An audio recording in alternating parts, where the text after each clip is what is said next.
নির্বাচন সভার সভাপতি সাহেব, উপস্থিত আমাদের প্রতিনিধিত্ব করা শ্যামপুর বেশিমারি আঞ্চলিকের কাউন্সিলর সাহেব, উপস্থিত আমাদের 3 নম্বর ওয়ার্ড থেকে আসা মুরব্বিয়ান সমাজ, উপস্থিত সম্মুখে বসে থাকা আমাদের যুবক ভাই, চাচা, জ্যাঠারা।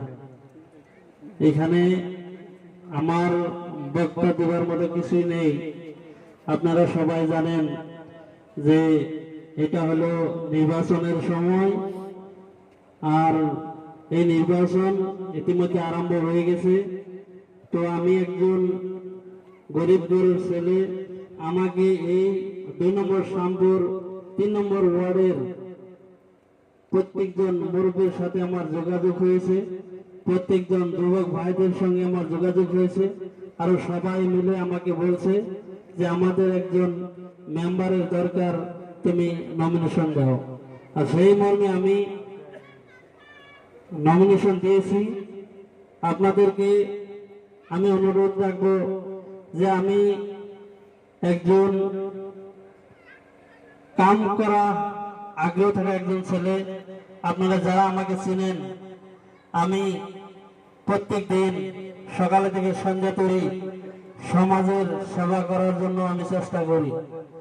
আর আমার কাজ, আমি ইতিমধ্যে আমাদের আকরাম সাহেব বলে গেছে যে আমার একটা এই ধলপুর থেকে আসা উচ্ছেদিত ছোট ছোট শিশুদের জন্য একটা বিদ্যালয় খোলা হয়েছে।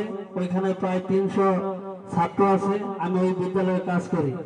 তাই বলি যে আমাদের এই ওয়ার্ডটা যদি উন্নত করতে চান, তাহলে আমার মতো একজন ছেলে দরকার। আমি ভাবি যে আপনারা যদি আমাকে আগে উপর দিকে পাঠান, একজন সাধারণ মেম্বার হিসেবে যদি আমাকে পঞ্চায়েতে পাঠান, আমি পঞ্চায়েতে কিভাবে যুদ্ধ করতে হয়, কার সঙ্গে কিভাবে কথা বলতে হয়, কোন অফিসে যাইতে লাগে, কার সঙ্গে কথা বলতে হয় বলে আমি ওই পঞ্চায়েত থেকে, ব্লক থেকে আমাদের এই 3 নম্বর ওয়ার্ডের জন্য সব সময় বেশি করে যে কোনো বস্তু আনার জন্য চেষ্টা করব ইনশাল্লাহ। আমি ভাবি যে আমাদের একজন বলে গেছে যে এই ছেলেটার কোনো বংশধর মানুষ নাই, কিন্তু আজকে আমি যা দেখছি যে আমার মতো ছেলে আজকে মিটিং আকারে আমি সবাইকে দাওয়াত দিছি, আর সবাই আমার মহব্বত করে এই মিটিং এ উপস্থিত হয়েছে।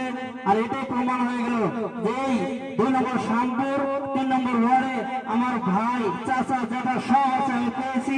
আর এতটুকু মহব্বত করেছে আমাদের 3 নম্বর ওয়ার্ডের বিভিন্ন কোনায় কোনায় থেকে প্রত্যেকটা ঘরে একজন মুরব্বী এই মিটিং এ উপস্থিত হয়েছে। আর তাই বলি যে আপনারা আমাকে মেম্বার হিসেবে আগামী 7 তারিখে যে ইলেকশন, এই নির্বাচন হবে, ওই নির্বাচনে আমার ছবি, কাপড়ের ছবি, আমি এলডিএফ এর সমর্থিত প্রার্থী, আমি প্রতিদ্বন্দ্বিতা করেছি। আপনারা 7 তারিখে কাপড়ের ছবিতে ভোট দিয়ে বিপুল ভোটে আমাকে জয় করে দেবেন বলে আপনাদের উপরে আশা রাখছি। আর আপনাদেরকে কয়েকটা কথা বলবো যে 3 নম্বর ওয়ার্ডে বিভিন্ন কাজ করার বাকি আছে। প্রথম যদি বলতে যাই, আমরা যেখানে বসে আছি তার সম্মুখে একটা রাস্তা আছে। এই গায়ের বাঙালি সমাজ আর যুবক ভাইদের জন্য প্রথম আমি যদি মেম্বার হতে পারি, আপনারা যদি নির্বাচিত করে আনতে পারেন, আমি প্রথমেই এই আমাদের যে 3 আলি আছে আর এখানে যে বড় ভাঙাটা আছে, এই ভাঙাতে আমি একটা ইটের রাস্তা বানাই দেবো। সারা মানুষের ভিতরে প্রতিশ্রুতি দিলাম ইনশাআল্লাহ, যেতে করতে হবে না কেন 5 বছরের ভিতরে আমি প্রথমে এই রাস্তাটা আপনাদের এই গায়ের সমাজের মুরব্বিয়ান সমাজকে নিয়ে ফিতা কেটে এই রাস্তার কাম আরম্ভ করবো ইনশাআল্লাহ। 100% আপনারা মনে রাখবেন। আর আমি এই 3 নম্বর ওয়ার্ডের যেটা আমার বাবার বয়সে বড় বৃদ্ধ মানুষ আছে, এই বৃদ্ধ বাবার বয়সের মানুষের নাম আমি এমনি করব। আর এই 3 নম্বর ওয়ার্ডে 1145টা ভোটের ভিতরে কতজন বৃদ্ধ মানুষ আছে আমি স্পষ্ট করে লিখে নেব। আমি ডিটিভি করে আমি একটা কাগজ বানিয়ে নেব। আর প্রত্যেকটা মানুষের জন্য এই ব্যবহার বয়সের বৃদ্ধ মানুষের জন্য আমি বৃদ্ধ পেনশন করে দেওয়ার জন্য যত কষ্ট না হোক কেন আমি এটা প্রতিশ্রুতি দিলাম যে আমি এই ব্যবহার বয়সের বৃদ্ধ মানুষকে প্রতি মাসে কিংবা একটা টাকা পাওয়ার জন্য আর ওরা যাতে ভালোভাবে চলতে পারে তার জন্য আমি একটা ব্যবস্থা করে দেব। আরেকটা কথা আমি রাজ্যের সম্মুখে প্রতিশ্রুতি দিয়েছি একটু ছোট ছেলে হিসাবে যে আমার মার বয়সের যারা বৃদ্ধা মানুষ আছেন এই 1145টা ভোটের ভিতরে যত বৃদ্ধা মা আছেন ওদের একটা নাম আমি লিস্ট করে নেব। আর প্রত্যেকটা মার জন্য আমি অরুণোদয় করে দেওয়ার জন্য 100% আমি করব। যেখানে যেতে লাগে ওখানে আমি যাব, যে আমি অরুণোদয়ের কাম করার জন্য চেষ্টা করবো ইনশাল্লাহ।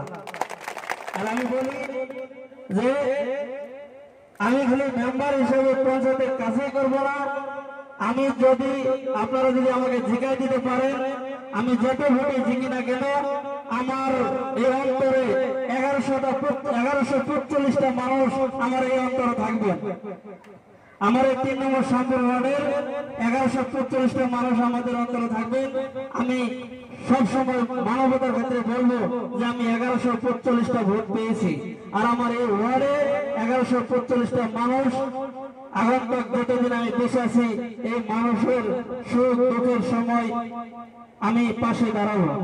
আপনারা আমাকে যারা ছিলেন আপনারা যদি আমাকে রাতের 2টা বারোটা ফোন করেন কোনো দরকারে কোনো বেমারের জন্য কোনো সমস্যার জন্য ইনশাল্লাহ যদিও আমাদের কাজ না হয় আপনার সঙ্গে বসে কমসে কম আধা ঘন্টা সময় দিয়ে আমি ওখান থেকে আসতে পারবো। আপনি শান্তি পাবেন যে বেচারা যদি কাজ করে দিতে পারে নাই আমার ভুল আধা ঘন্টা বসে সময় দিছে, এটাই হলো সবচেয়ে বড় বস্তু। আমি আরেকটা কথা বলে যাই যে একজন মেম্বার পঞ্চায়েত থাকে ওখানে 10টা মেম্বার থাকে। যেমন আমাদের দিসপুর আসাম সরকার 126 জন বিধায়ক থাকে, ওইখানে কিন্তু আমাদের শক্তিশালী বিধায়ক এদের ঠাট্টা করে বলে টাইগার বিধায়ক। এটা হাসা কথা, একদম সত্য কথা যে আমাদের টাইগার বিধায়ক। যদি টাইগার বিধায়ক না হইতো তাহলে অ্যাসেম্বলি বুক খোলাইয়া আমাদের এই সম্পূর্ণের জন্য কথা বলতে পারতো না। বিধায়কের বিষয়ে যদি বলতে যাই বহুত কিছু বলতে পারবো।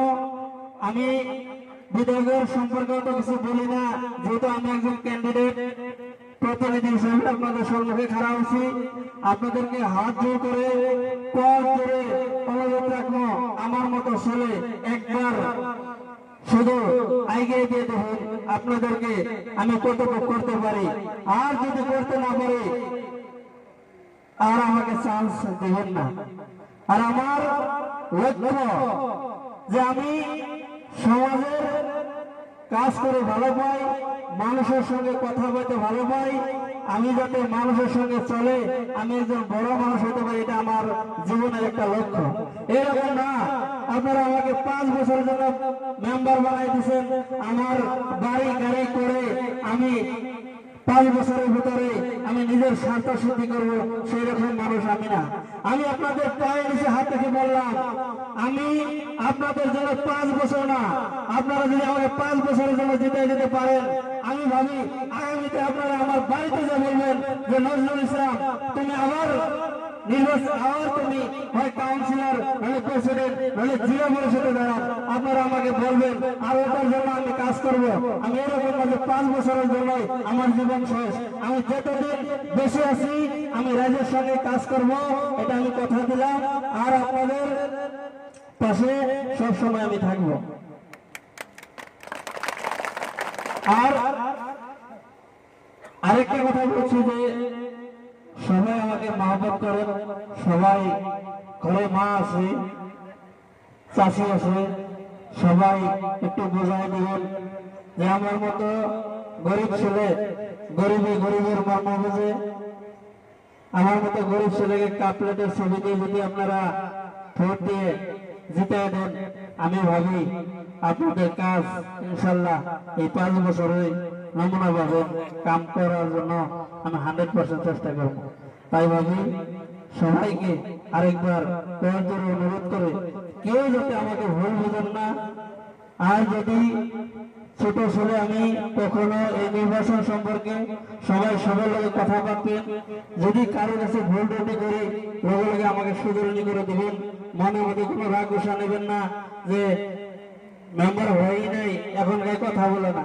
না, বিভিন্ন ব্যস্ততার মাঝেও কারবার ফোন করবার জন্য যদি কিবা ভুল হয়ে যায় মাফ করে দেবেন, আল্লাহর হস্তে মাফ করে দেবেন।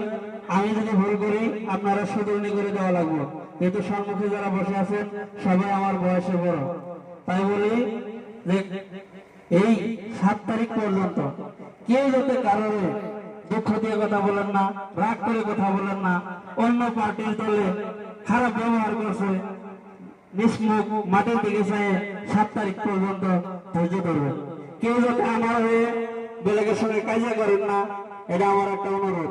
কেউ যাতে কারোর কটু মন্তব্য করেন না, খারাপ ভাষা বলেন না, এটার জন্য আমি কয়েকজন অনুরোধ করছি। ভালো ব্যবহার, ভালো কথাই আমরা বলে আমরা যদি সৎ পথে আছি ইনশাআল্লাহ উপরে আল্লাহ আছে। আল্লাহ যদি আমাদেরকে জিজ্ঞাসা দেয় আর কেউ ধরে রাখবার মতো ক্ষমতা নাই। এইখানে কয়ে আমার ছোট বক্তব্য শেষ করলাম। আমার জন্য মন ভরে আপনারা দোয়া করবেন। এখানে ধন্যবাদ।